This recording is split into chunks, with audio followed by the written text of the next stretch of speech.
got taken, and with the denial of Optic's aggression on short, they have tried to take away at this point. They have no control of the map. Look, they have barely anything. So they want to push up in main. Vanessa is going to try to make a play. He just about sneaks past the alarm button. He thinks he's got the timing, but gets caught by the turret. Les is able to take him down on the fade back out. And this is a very strong early round. Ready to Welcome to the live. Kill doesn't exactly go their way. But with a lockdown in play, with the smoke already down from Pancada before he dies on middle, and the players about to blitz through market, I mean, it looks pretty set to be a round that goes in Optics, or sorry, in Loud's way, right? They should be side.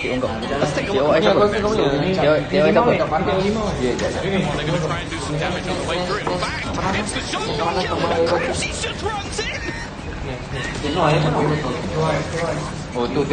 Kind of a tough round to account for. You can do everything right, but at the end of the day, sometimes you'll still end up losing the round. Now, that was interesting because there was a lot behind it in terms of why Crashing threw the shock dart in when he did. He wanted it to catch the players as they're coming out. The lockdown, obviously just about to come to completion, then you've obviously got the Nano Swarm dropping down below. Crashing finds that space and runs out. I mean, that's a fantastic individual play, but it wasn't the only one. We flick over here, we're going to see another round play out. This is directly afterwards, the first thing right away, completely different setup. At this point, Optic are not going to try to push aggressively, they're leaving the turret under his control, but at the same time, there's a response from their opponents. Loud want to catch them, push aggressive, get Finesse goes all the way through. They'll keep him igniting instead. It's going to be thrown a little short. Again, trying to deter that early aggression that could come out and that has constantly. And we'll skip up a little bit and see these players now gearing up to push towards the inside. They've taken mid-control, they've skirmished it, used their utility to block all the side lines. But with the control that's currently in play, this is unbelievable for Optic. The round to put his lockdown in play, and they control aggressively the alarm button and the turret watching main. As soon as the utility comes in on A, he is rotating. Look at him. He's already on his way to put the lockdown for extra safety and security, and they're going to clean up these kills, not just because they have the manpower, but also because Finesse is now coming in on short. We skipped him again, obviously, to see that, and he's going to completely blindside these guys, taking them down. Now, once again, I'm going to tell you, Optic did everything right. They set themselves up for success, they played the information, they got themselves into a huge advantage on the A side, dropped this fight, put it into a 1v3. What happens next? Clearing out everything, they know that he's on the back. Pancada trying to hold on. He'll get 1, 2, in fact. Yeah, we saw these teams adjust to each other, even one round to another. We saw the adaptations of the map control they're going for and how they're fighting for it, but sometimes you just need someone to pop off, and we certainly had it in both teams in that series. I expect we'll have a lot more of it this time. Let's go back over to the desk.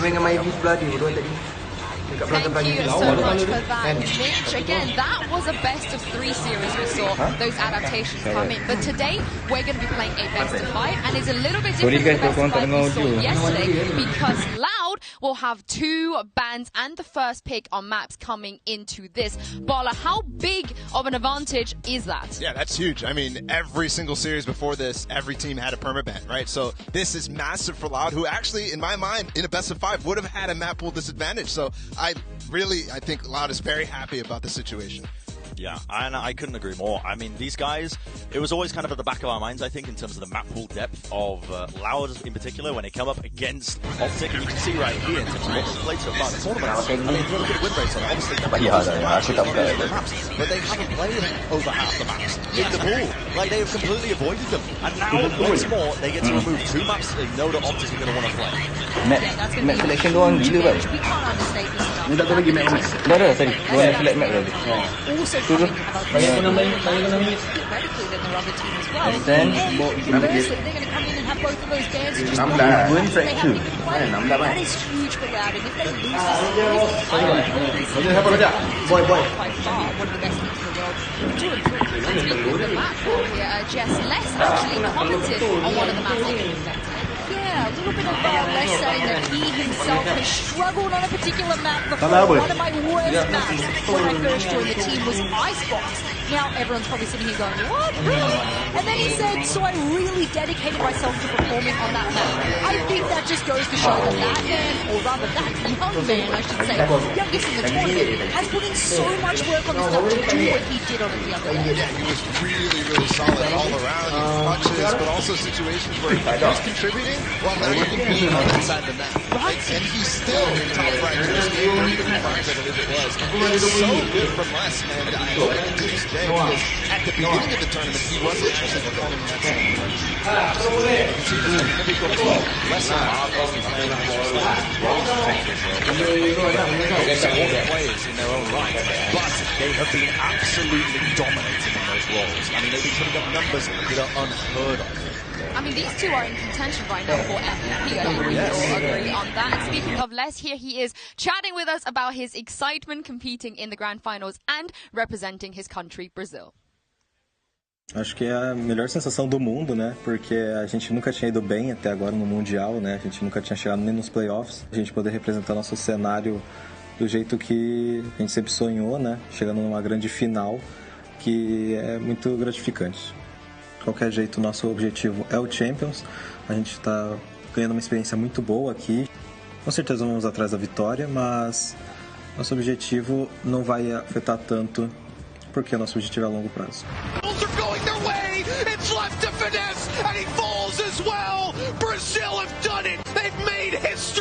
Valeu pela torcida, galera. Faz o L.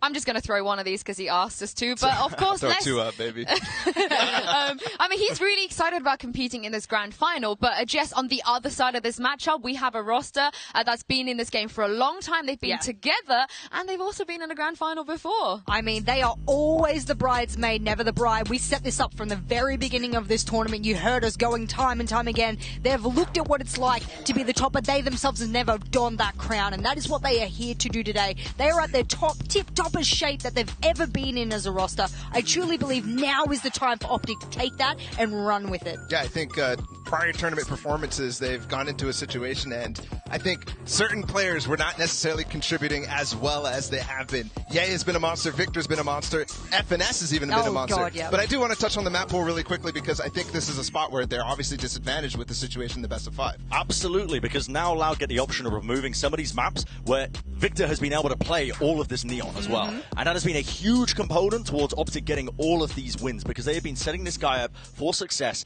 time and time again, over and over again. We've seen these huge executes that they do based around like the fast lane, the pop flashes as well on maps like Fracture, on Haven, all those executes. Well, now Loud have the option with these two bans to be able to take away a lot of those problems in terms of that. And I've pulled a couple of clips as well just to showcase exactly how they're using it. These double flash, the pop flash setups as well, when they work their way into the map, it's so clean, it's so well drilled, and it's all off the back of making sure that Victor is supported so he can pop off when Ye is playing a bit more of a subdued role on that chamber compared to when he's playing the Jet and he's more unleashed. I mean, these guys have practiced this so much, but the issue for them is, like I said before, Loud are going to be able to remove maps where Victor can play that Neon and force Victor to be playing that more supportive role when he's playing the KO to set Ye up, which could be a big weak point for them moving into this series. Yeah, I think one of the things, though, that we have to set up as well is in their last series, Ye was a phenom. Ye was a monster. He was unbelievable. And the reason for that is I think Loud doesn't have such a good op presence actually against Ye. So it's really difficult for them to find value. If you actually look at this, this is their op head-to-heads, right? Their op kills versus their op deaths. Versus Optics, it was 6-23. Ye actually didn't lose a single op duel. How did you pull these? It's just, you know. This man notes every op kill in the tournament. It's just puts it down. It's baller. He's just like, yeah, another op kill. There's Ye.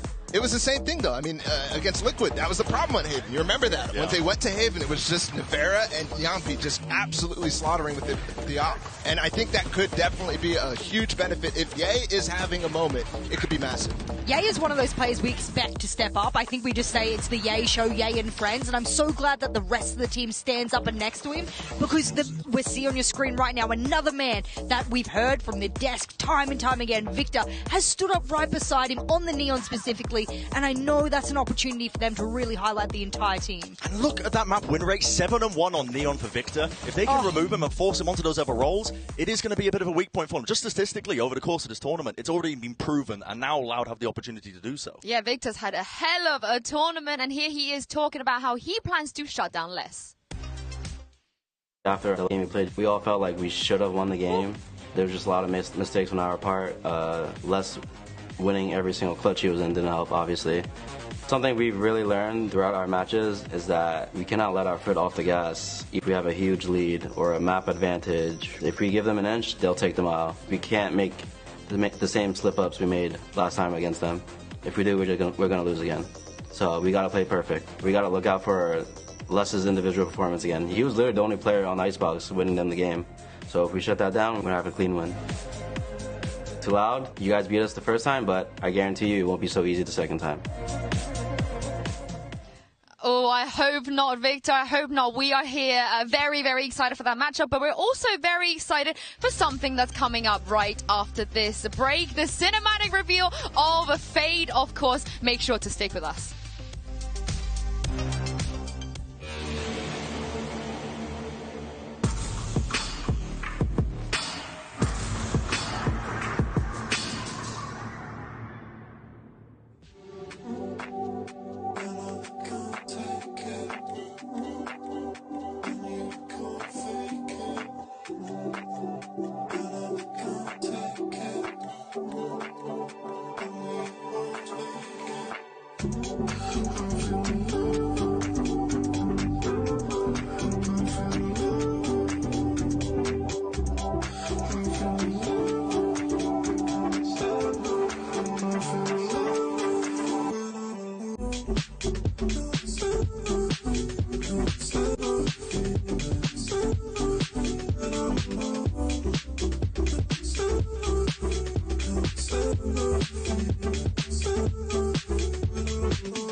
As a promise, it is with our greatest pleasure to introduce you guys to the newest agent of Valorant. It is Fade, all the way from Istanbul. Hello!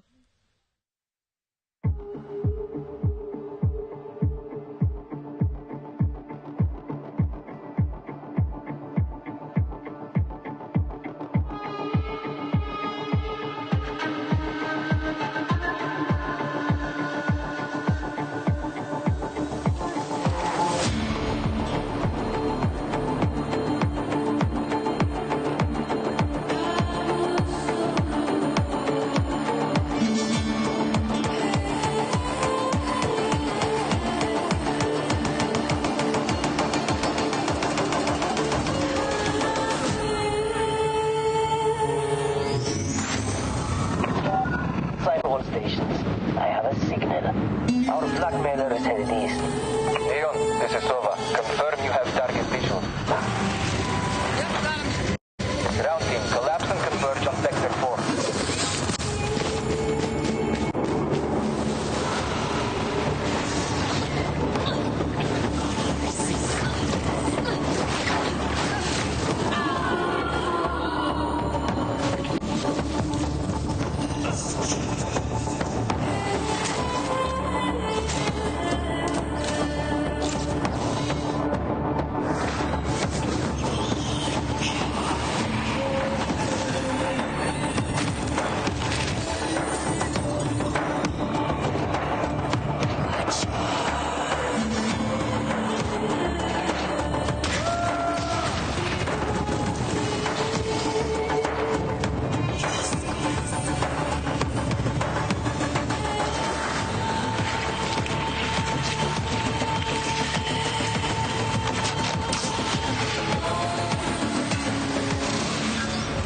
I've seen your darkest fears.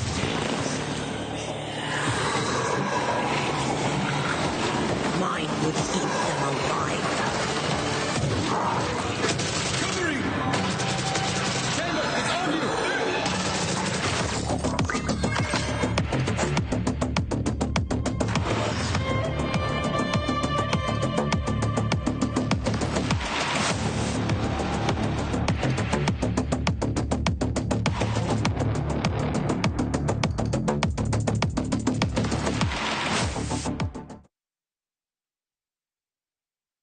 Wow, Wow, wow, wow. We're going to get a deeper dive into what she actually does and a little bit of a Q&A with the devs a little bit later in the show today. But for now, all I got to say is, Fade, Seni Seviorum, I cannot wait to see you in action. But yeah, what did you guys make of that? I absolutely love the look of this agent. Just the entire vibes of it as well. They've designed an agent that, you know, I mean, listen, that's getting insta-locked and ranked for a long time as well. I mean, just the kind of teaser as well, the abilities. I mean, just from the looks of it, dude.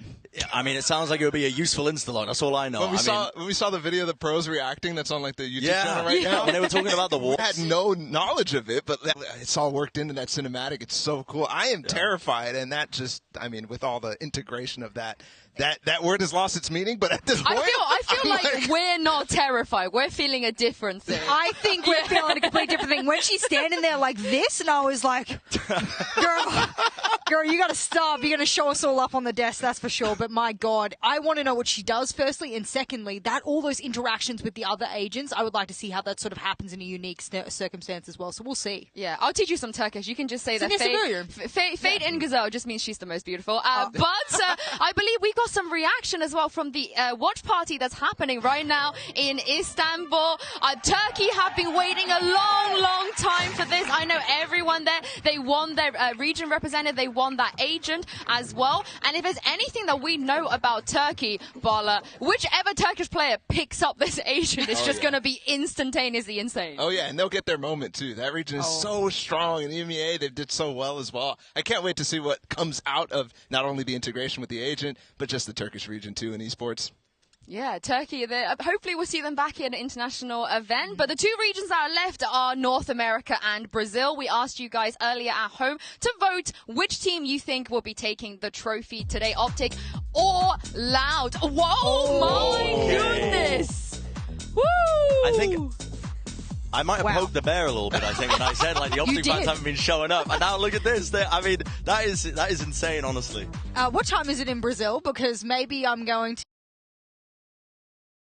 a little bit of, a time difference. You know, what time is it in North America? I don't know. Maybe the Loud fans are going to wake up and then throw a few more votes in there. But that is one of the closest that we've had so far. Yeah, Zoms didn't make a tweet, so. Oh, my God.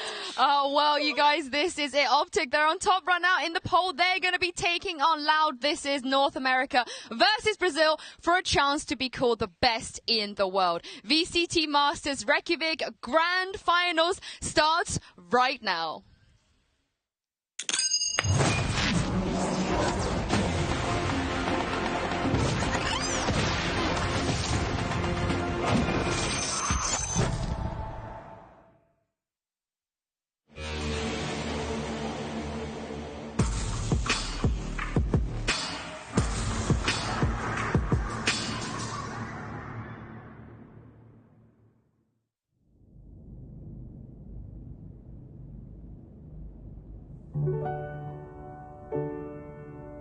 残された時間が少なくなっていくのが怖いです。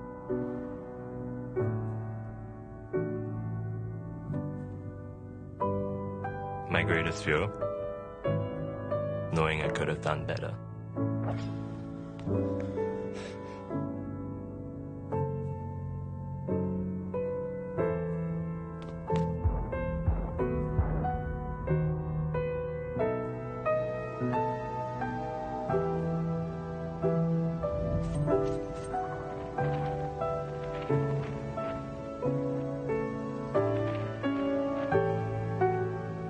E a gente tá a um jogo de ser campeão do Masters. We can't make the same slip-ups. If we do, we're gonna lose again. I'm not afraid of anything. We've been to hell and back.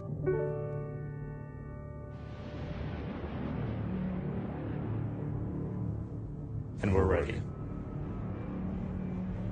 Eu sou o seu pesadelo. Eu sou o seu pesadelo.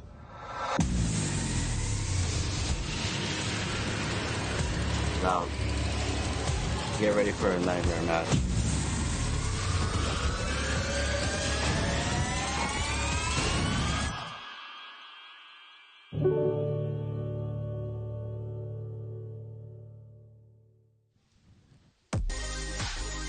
Honestly, we were so excited about that trailer and this matchup that Bren's literally lost all of his hair. Come on. You're going to do me like that immediately?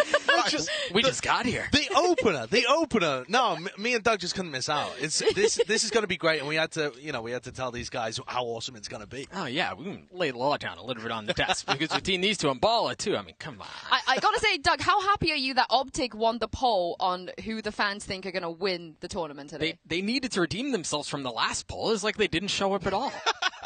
Well, I feel like we got the Optic representation here. Everything is in balance again. But before we dive into the vetoes, I kind of really want to revisit the fact that this best of 5 is a little bit different to the ones we've seen before. Sideshow, obviously, the fact that Loud, they get 2 bans and the first pick. Yeah. Do you feel like that advantage is going to be the one that carries them through the series? Yeah, I actually think that is going to be the advantage that tips this in the favor of Loud and gives them the win here today.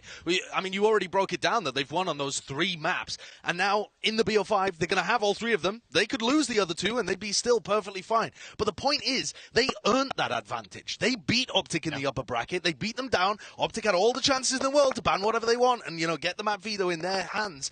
And Loud still came out on top. That's what it means to run through the upper bracket. They've just breezed their way here. They're looking so good. Yeah, I think one of the things, too, is that they get to maintain their own permaban, right? Which they've been banning Split the entire time. And obviously, that's another map that they don't even want to play on against Optic either, because that's a neon map. So they've literally nullified that almost completely. Yeah, let's take a look at the map select now and see which 5 maps we're going to be seeing today. Of course, Doug, like we said, 2 bans. Which 2 maps are you expecting to be taken off the table here? I can't imagine a world in which they don't continue to ban what they've been banning outside of Loud. So that I think that aside, I'm actually really interested in the order of the maps and how those come through, because I think that's going to play a really big deal here. I think so Split goes off the board first, again, as expected. But I think the first 3 maps really kind of decide how this goes. If we go back to Icebox, which was such a big game for Loud, it was off of less being less, right? But how do you ask a 17-year-old kid to do that again? Yeah, just do it again. Don't